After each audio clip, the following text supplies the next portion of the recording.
Alors Julie, on va se tourner du côté bien du fameux brûlage du corbeau. Alors évidemment, on parle de prix, mais bon, comme dans tout carnaval, on investit un montant pour le brûlage du corbeau, et dans d'autres carnavals, bien c'est le feu d'artifice, je pense. Tout à fait. Donc on a vraiment voulu remettre en évidence ce brûlage du corbeau, qui est un symbole fort de notre carnaval depuis des années. C'est venu d'une petite anecdote autour du costume du comité du carnaval, et donc de là, c'est parfois des petites anecdotes qui créent des grandes légendes. Et puis il y a quelques années, le brûlage du corbeau est né. Il était réalisé d'abord par une maison de jeunes, la maison de jeunes Les Guélurons à Gosselies, que je salue, qui avait vraiment fait déjà un beau travail. Et puis ça a été repris véritablement avec un artiste déjà l'année passée, avec quelque chose d'assez spectaculaire. Ici, pour cette année, on nous annonce un corbeau de plus de 6 mètres et demi. Donc je sais pas si vous vous rendez compte, c'est plus grand qu'un géant. Donc et toute une légende qui est créée véritablement. Donc on avait une page blanche à écrire vraiment pour créer une légende autour du brûlage du corbeau. Et donc c'est la maison du comte de Charleroi qui a créé une légende absolument fabuleuse qui est disponible sur le site de l'Éden si vous voulez la découvrir, véritablement, qui raconte et qui crée cette histoire autour du brûlage du corbeau en mettant en évidence tous les fondamentaux, notamment les géants, l'histoire du corbeau, etc. Et donc je crois que c'est bien de donner du sens à cet élément, et donc c'était un peu cette envie ici, et ça va être véritablement un beau spectacle avec évidemment le comité du carnaval et ses musiciens qui danseront autour du brûlage du corbeau, mais également des bonimenteurs qui raconteront en synthèse, évidemment, cette légende. Et donc, on l'espère vraiment, cette appropriation de ce brûlage du corbeau en y donnant du sens et avec ses fondamentaux, et notamment le comité du carnaval qui est l'élément indispensable autour de ce brûlage du corbeau. Et je le redis, on ne brûle pas le comité, on brûle bien le corbeau. D'accord. Alors, un petit élément qui me semble intéressant aussi, qui me paraît être une bonne idée dans cette idée du carnaval, qui est en fait symboliquement le passage de l'hiver au printemps, c'est que on a créé cette idée de brûler les idées noires. Donc pour le moment, au niveau de l'Éden et pendant tout le cortège du carnaval, les gens pourront pouvoir prendre des petits éléments pour écrire leurs idées noires qui seront brûlées dans le corbeau symboliquement. Voilà. Julie, je suis désolé, mais moi j'ai une caisse. J'ai une caisse d'éléments noirs à brûler. D'accord. Je peux venir la brûler. Mais vas-y, parce que c'est le moment. Ah, c'est le moment. Et donc, logiquement, après, tu repars de manière positive. En espérant qu'il n'y en a pas qui tombe dans une dépression.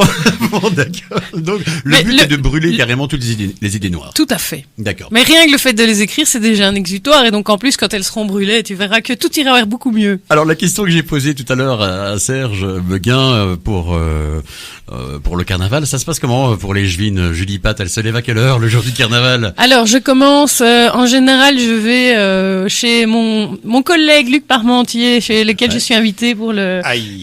Oui, tout à fait. Mais il y a d'autres Gilles qui maintenant m'ont invitée, donc je participe au bossage de quelques Gilles dans la mesure de mes possibilités. Donc là, on est sur le coup des 4h30. Ouais. Et puis, je me dirige vers... je les suis pendant une bonne heure.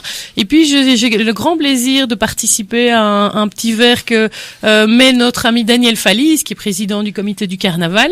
Ensuite, on repart à la cuve à bière. Donc, on va manger traditionnellement une omelette. Ouais. Là, on doit être sur le coup des 8h du matin. Donc, l'idée est vraiment de prendre des forces et déjà de tapisser un petit peu le petit matin et de prendre des forces surtout pour la suite. C'est vraiment important.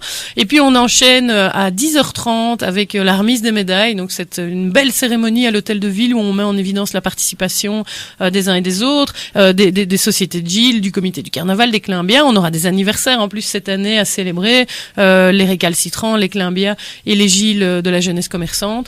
Et donc voilà, c'est un beau moment de convivialité. Puis sur le temps de midi, chacun, on se sépare en fait, chacun va de nouveau se sustenter. C'est un élément essentiel du carnaval pour tenir bon.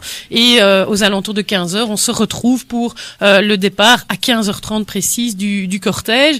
Donc voilà, c'est une longue journée qui se clôture après vers 20h, 20h30. On devrait avoir brûlé le corbeau, mais ce n'est que le début de la fête puisque et c'est l'avantage aussi de l'aspect participatif de Charleroi, c'est que les années précédentes, on se rendait compte quand il y avait beaucoup de groupes qui venaient de l'extérieur, bien souvent après leur prestation, ils repartaient chez eux. Oui. Ici, déjà, on l'a vu l'année passée, un célèbre bistrot de la place du Manège, donc sa tenancière qui tient quand même cet établissement depuis plus de 20 ans, me disait que l'année passée, la nuit du carnaval, c'était sa meilleure caisse. Et donc c'est comme quoi il y a eu un engouement. Ah oui, et donc oui, on juste, invite véritablement. Bon, on vise un public familial, donc en général les enfants rentrent à la maison. Mais pour les autres, il y a une convivialité vraiment autour de la place du manège. D'où l'importance d'avoir des carolos dans le cortège. Tout à fait. Voilà. Je vous rappelle, petite parenthèse, que puisqu'on parle des enfants, il y a aussi la foire qui était installée sur la place du manège à partir du vendredi. À partir de vendredi. Oui, ok. Important de le dire. Merci de me le rappeler, d'accord. Alors évidemment, la question que j'ai posée à Serge également, ça se termine à quelle heure pour les Jevines, où il y a un trou? Alors, l'année passée, vers 1h du matin, le taxi était là pour repartir vers Mont-sur-Marchienne, voilà. Mais alors, je dis aussi. Je ne donne pas d'heure exacte parce que tout ça peut fluctuer d'une année à l'autre. Voilà, exactement. Ça dépend dans quel courant on est parti, dans quel mouvement on est embarqué aussi. Alors, on dit toujours que le carnaval, l'aboutissement du carnaval, ça se termine par le bal des Climbias. Tout à fait. 125e bal des Climbias cette année, et donc j'invite vraiment tout le monde à y participer. C'est dans ce fabuleux lieu de la Ruche Verrière qui est vraiment chargé d'histoire et qui est un endroit féerique, surtout quand il est emménagé en format bal. Donc d'abord le bal des enfants l'après-midi, le bal des adultes le soir, et donc il y a vraiment une convivialité. C'est un moment fort de notre folklore et de notre tradition à la fois folklorique, mais qui rappelle pour ceux qui ne connaîtraient pas encore notre histoire industrielle, hein, les verriers de l'Aude-Linsart. Et donc c'est vraiment quelque chose à vivre pour les enfants. C'est des bals masqués, c'est toujours féerique, mais également pour les grands, c'est un très très bon moment aussi le samedi soir.